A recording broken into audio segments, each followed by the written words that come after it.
by the First Lady of the Gambia, Fatoumata Barrow, and the Merck Foundation CEO, Rasa Kelej. The Gambia has taken a major step towards a fully connected digital financial system as it undertakes a workshop validation for the Gambia Interoperability Switch Program GISP. The Ministry of Health and Partners launched the Gambia's first ever mental health investment case report on Monday. 9-year-old Sira Cham, a grade 3 pupil living with a disability after suffering severe burns, has established a foundation to raise awareness about burn injuries. In international news, weeks of anti-government protest in Madagascar have sparked a national crisis, with President André Rajoelina reportedly fleeing after parts of the army joined demonstrators demanding his resignation. Those were the headlines, now the news in detail.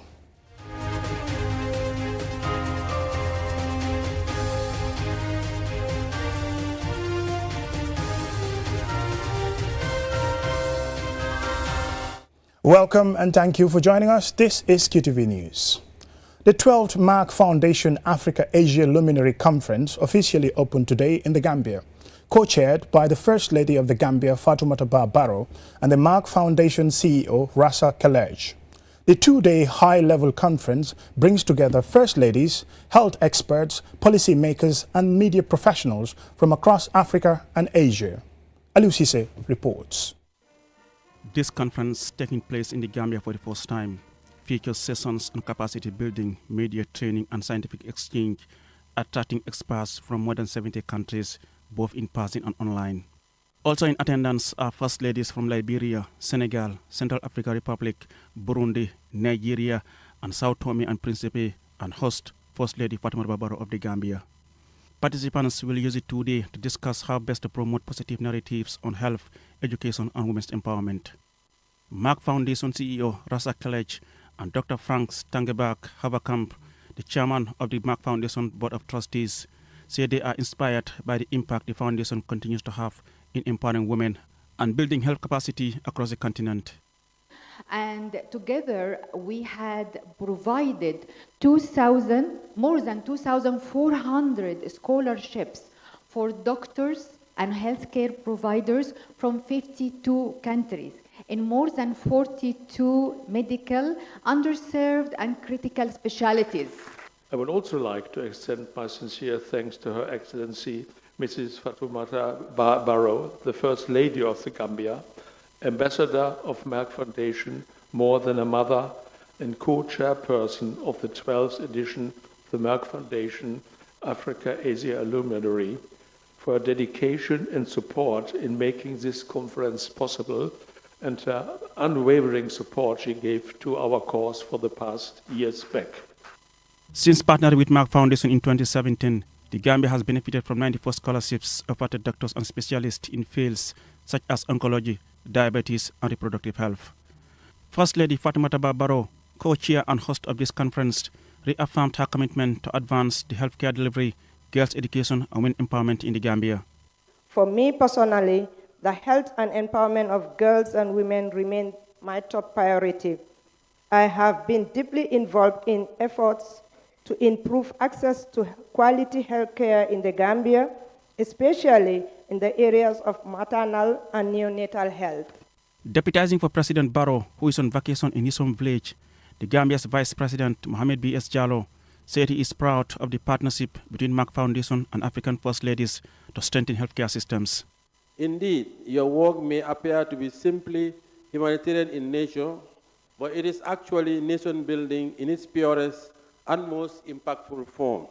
First Ladies at this conference unanimously pledged to continue working together and in collaboration with organizations like Merck Foundation to promote quality healthcare services and empower girls through education. Here are Madam Katumu Yarta Boakai, First Lady of Liberia, and Madam Marie Konefai, First Lady of Senegal. If women are the backbone of society, then First Ladies must be the moral span of leadership. I am very proud of our partnership with Merck Foundation and the meaningful impact it has already created for our people. Merck Foundation was established in 2017 to improve the health and social well-being of people in underserved communities. Through its Merck More Than a Mother campaign, the foundation has been instrumental in breaking infertility stigma, among other successful interventions. Reporting for QTV News, I am Aliou Cisse.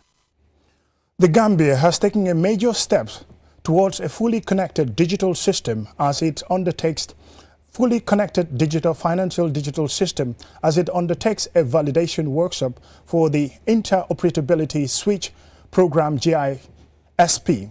The workshop, which began on Tuesday, brings together key players from across the financial sector to review and approve the scheme rule book, a set of rules that will guide the country's new national payment system. Yafatu Gay tells us more. GISP is a national initiative jointly led by the Central Bank of the Gambia, the Ministry of Communication and Digital Economy, and GumSwitch, with technical support from the Institute of Inclusive Digital Africa and Clenbrook Partners. The project aims to create a real-time, low-cost and inclusive payment system that connects banks, mobile money operators, fintechs and other financial service providers. This will allow Gambians to send and receive money instantly, regardless of which financial platform they use. The validation of the scheme rulebook is a crucial milestone in building a secure, efficient and inclusive digital payment ecosystem. Nyanya Dabo, Director of Development and Partnership at IDIA, emphasized the importance of collaboration. So I would like to welcome each one of you to the event today, and it is our hope that this session is productive and interactive and the outcomes reflect the best interest of every Gambian. Central Bank would be leading the discussions with the support of GumSwitch. We want it to be very open. We want it to be very transparent. This is an opportunity for all your voices to be heard. We want it to be very inclusive. And so when the scheme rules are eventually launched, it is what is going to represent the best interest of every Gambian. The initiative supports key national development goals, including financial inclusion, interoperability, payment sovereignty, and a cash-light economy. Dr. Hassan M.M. Jallo, Permanent Secretary at the Ministry of Communication and Digital Economy, explained the broader vision. This initiative perfectly aligns with the strategic objectives of both the government of the Gambia and the Central Bank under our national digital transformation and financial inclusion agendas. As we continue to foster an enabling environment for innovation, financial access, and digital economic growth, the work we are validating here today is both timely and essential. Speaking on behalf of the Central Bank of the Gambia, Ahmed S.B. Bojang highlighted the importance of stakeholder input. On behalf of the Central Bank, we are very, very grateful to Bill and Belinda Gates, for bringing this project, to Ross and supporting it.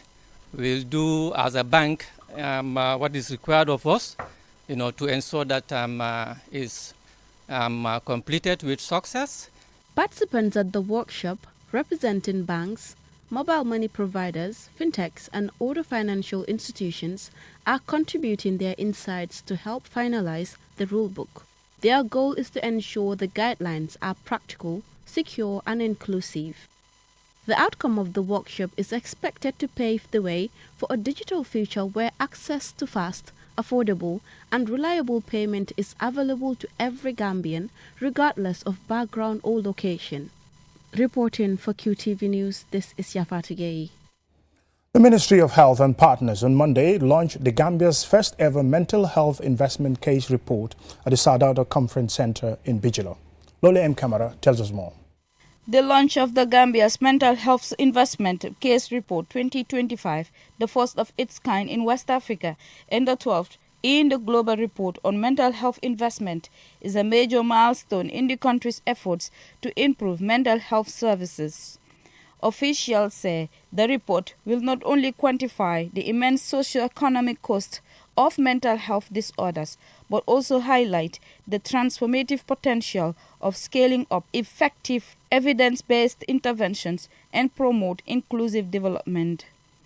Mam Jara Marega, the program manager at the Ministry of Health's National Mental Health Program, gave the case report's key findings. Total economic burden of mental health in the Gambia cost or is estimated at $767.6 million. That is equivalent to 0.4% of our GDP. 7.4% of that represents the direct costs. These are just treatment. When people go to the facilities or the health facilities, they buy medicines, electronics sometimes from private pharmacy. The $760.2 million, that is the remaining, represents the indirect costs. In addition to these findings, Madam Marega outlined some of the report's recommendations. Repealing the Lunatics Detention Act of 1917 is overdue. We must pass the mental health bill to promote a rights-based and community-focused care. Traditional healers are very important. We should integrate them into the formal system through training and structured referral pathways. There is a growing recognition globally that there is no health without mental health, and that 1 in every 8 people globally lives with a mental health condition. The World Health Organization and the United Nations are key partners in this event. Dr. Nathan Baichieta, the WHO country representative, and Carl Frederick Poole, the UN resident coordinator, spoke on the WHO's global mental health support and mental health development priorities, respectively. The Minister of Health, Dr. Ahmadulamin Samate, stressed that this report gives them evidence-based data to guide their planning and budgeting. We will work with our partners to ensure that no one is left behind, especially women, children, and vulnerable populations, because mental health is everyone's business. The Gambia's Vice President, Mohamed B.S. Jallow, gave the inaugural statement. We are working to ensure that care and compassion reach every region, not only in our hospitals and clinics, but in schools, workplaces, and communities. We are reforming laws and policies to protect the rights of those living with mental health conditions. And we are fortunate to have strong partnership with the UN system, civil society, and development partners to build a more inclusive and humane system of care.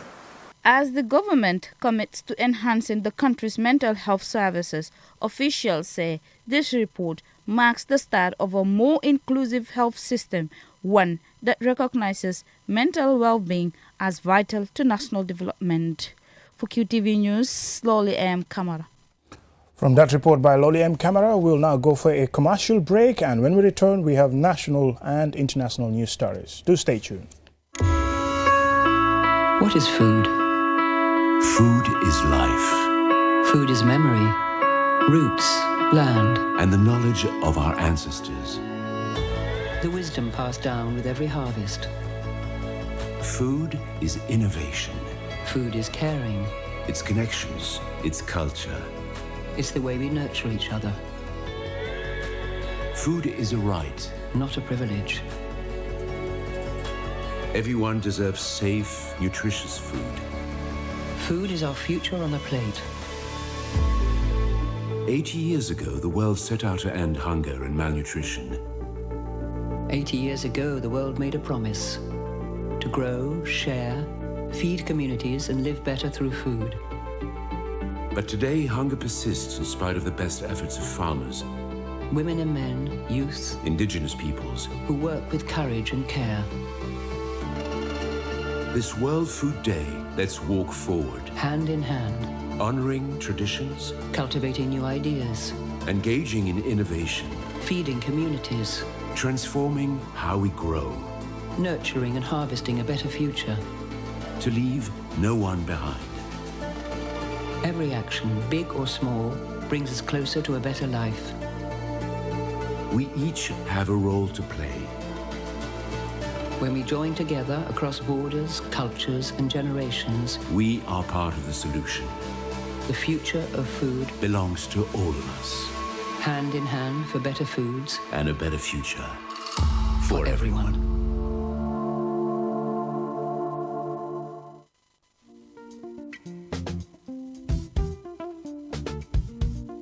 ɓuri ko fof yaw he ballal cellal jama o kule dandugol ɗi ñabbeji sukaɓe ko wayi hen no lacciri ñaw ɗoyru ñaw lafañ e ñaw ɓuɓol cervical cancer yo ko andira ko tétanos he ñabbeji goɗɗi o pengu noon mo foti ɓange tan si joom jibinama tan ma he dow waktuji nogas e nayyi e ko ɓuri ko hen fof noon moƴƴu ɗum woni so denane jibinama tan woni suka debbo yo gorko fof eɓe keeɓa ɗiɗo penguji he waktu mumen e no ɗum le windirani tan e kaytol mum noose sukaɓe fof ɓe poti ɓanɗi penguji ko tawa hen sukaɓe lañjiɓe sukaɓe fof ɓe poti timmin ɗi penguji e dow hirande mumen inode he gurdam mumen nde hanti ɓe ɓeyda e dow hirande mumen ɗimmere nde he gurdam mumen nde penguji goɗɗi ɗi noon ɗi jogui dose ji kewɗi ɗum noon ko ɗum wawata ɗumen dandu e jibinaɓe yo walloɓe sukaɓe fof ɓe poti yaadu e ko garanɗa ko ɗum woni tan e ɗum woni kayti mumen no sukaɓe ɗi siɓe jaa kala loptan mo ɓe jaata jombo foti yaa to loptan ɓurɗo ɗum mo ɓatto e kulle ɓe mbawa heɓ hen ko laaɓi tan ɗiɗo penguji o kibaru noon gaddan ɗumen no woni Ministry of Health, UNICEF, Gavi e WHO e wallodiriɓe mumen.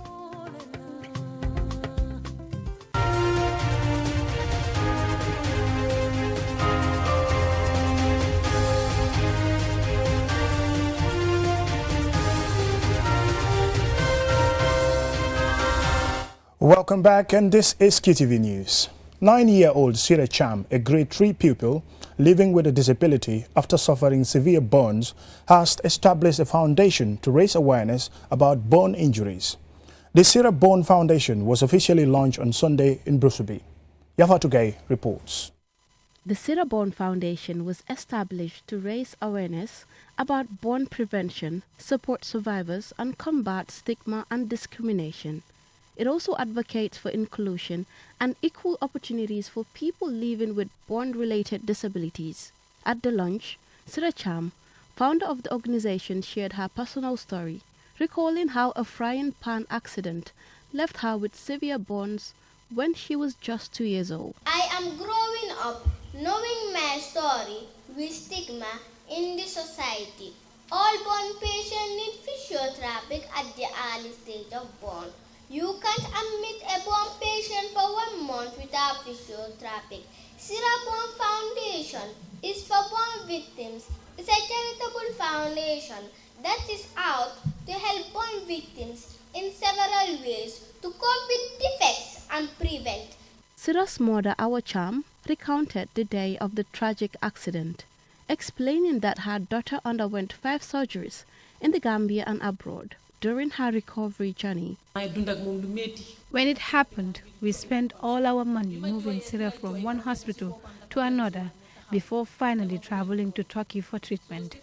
It was an extremely difficult time, both financially and emotionally. I remembered Sira even saving her lunch money to buy medication for burn victims, saying she didn't want others to go through what she had experienced. Sometimes I still blame myself, and I continue to live with the trauma of that day.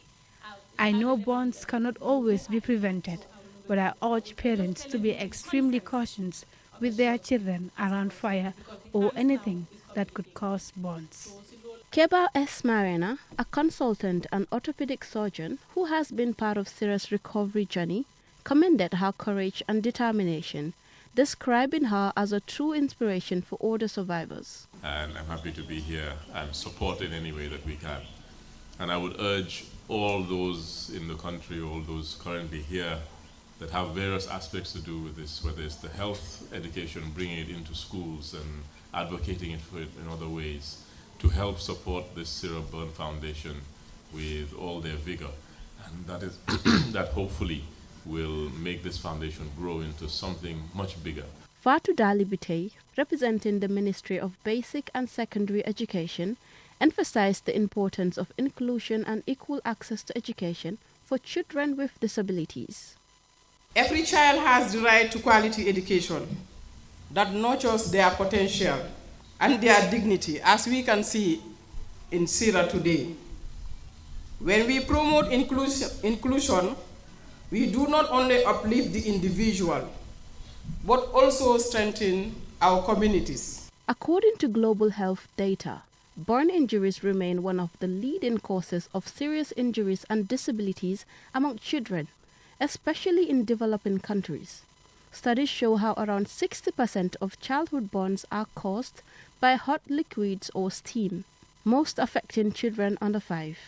As Sira's story continues to inspire many, her foundation is a reminder that courage can turn pain into purpose. Through awareness, advocate, and compassion, the Sira Foundation aims to light a path of hope for survivors everywhere. Reporting for QTV News, this is Yava Tugay. As part of the company's drive to explore areas of cooperation and collaboration with key government institutions, the management and board of directors of the newly established Banjul International Convention Center Limited, formerly the OIC Banjul Secretariat, on Tuesday paid a courtesy visit to the Ministry of Tourism and Culture.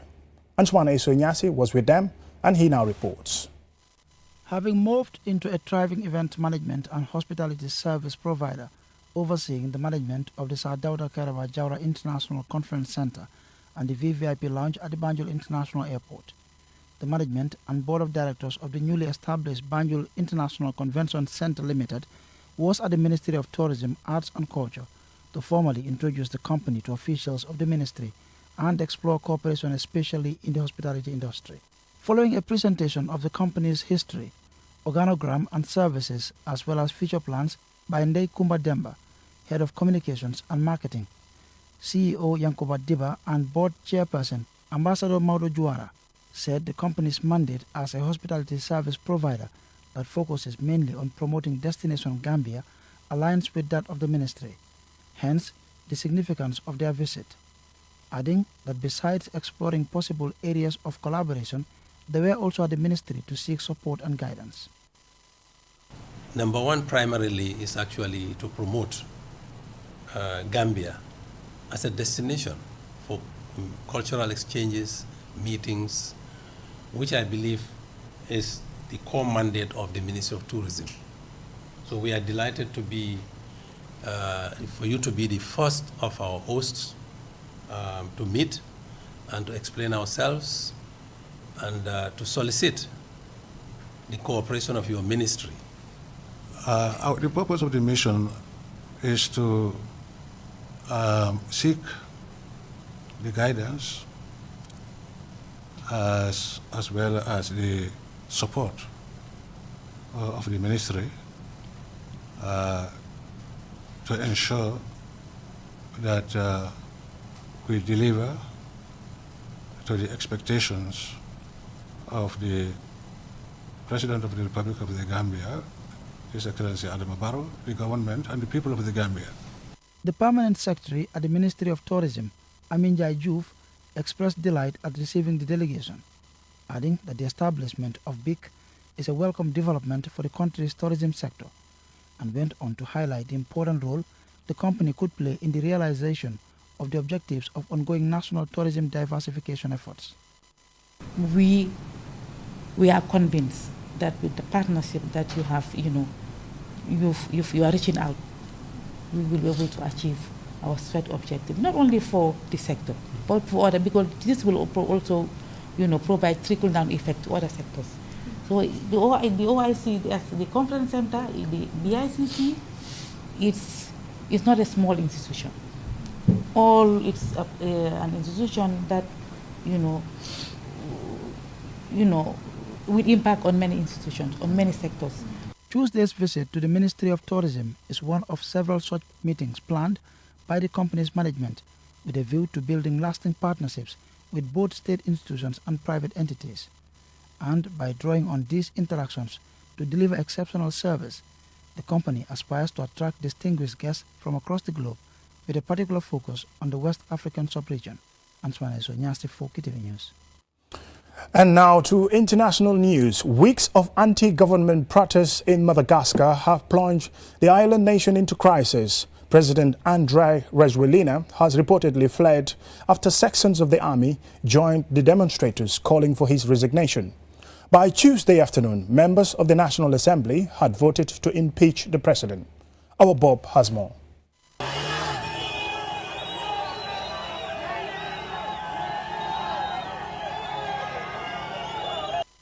Madagascar's political turmoil has deepened as President Henri Rajoelina reportedly fled the country following weeks of youth-led demonstrations and military defections. An opposition leader told Reuters news agency that the president left on Sunday, while military and diplomatic sources say he was flown out aboard a French military aircraft. In a 24-minute Facebook address on Monday from an unknown location, Rajoelina said he had moved to a safe place after several alleged attempts on his life. The protest, led mostly by young citizens under the banner Gen Z Mada, began over power cuts and unemployment but quickly grew into a nationwide call for a political change. In the days leading to the latest chaos and crisis, the president took to the TV to show the building of a new power station and the installation of new power generators at the universities and in communities. He also held a series of town hall meetings where he directly faced the public and responded to their criticisms. At least 22 people have been killed and more than 100 injured since demonstrations began last month, according to UN figures. Once celebrated as Africa's youngest leader, Rajoelina, a former DJ turned politician, his political career could be over. In similar scenes to those which brought him to power, namely popular street protests and the intervention of the army, his allies, including former Prime Minister Christian Natese, have reportedly fled to Mauritius as the island braces for an uncertain future. Responding to Tuesday's vote to impeach him, which saw 130 out of 163 names vote for and only one blank ballot, Rajoelina said the vote was null and void. Tens of thousands gathered outside the National Assembly and cheered as the result of the impeachment was read out. In any case, for the vote to take effect, it has to be validated by High Constitutional Court. This was the same court that validated his appointment by the army in 2009 after they removed the then president. Late on Tuesday afternoon, Army Colonel Michael Randirianirina called the press to hear him read a statement which he said confirms that he is now the president and head of the government. As often seems to happen with military rulers, he said there will be consensus and the elections will be held within 2 years. For QTV News, I am our Bob. That's it for QTV News at this moment. Thank you very much, but join us again at 10 for another news bulletin.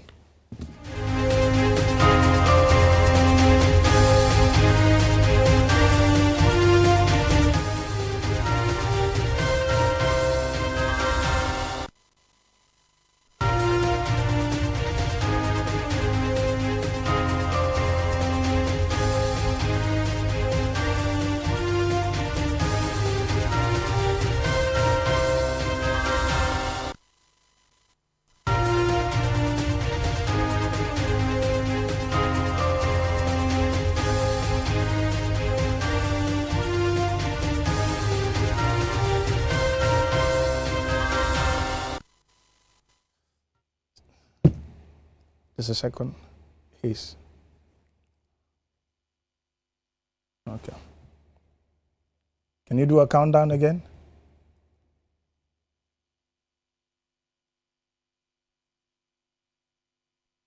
I hope I am not live on air.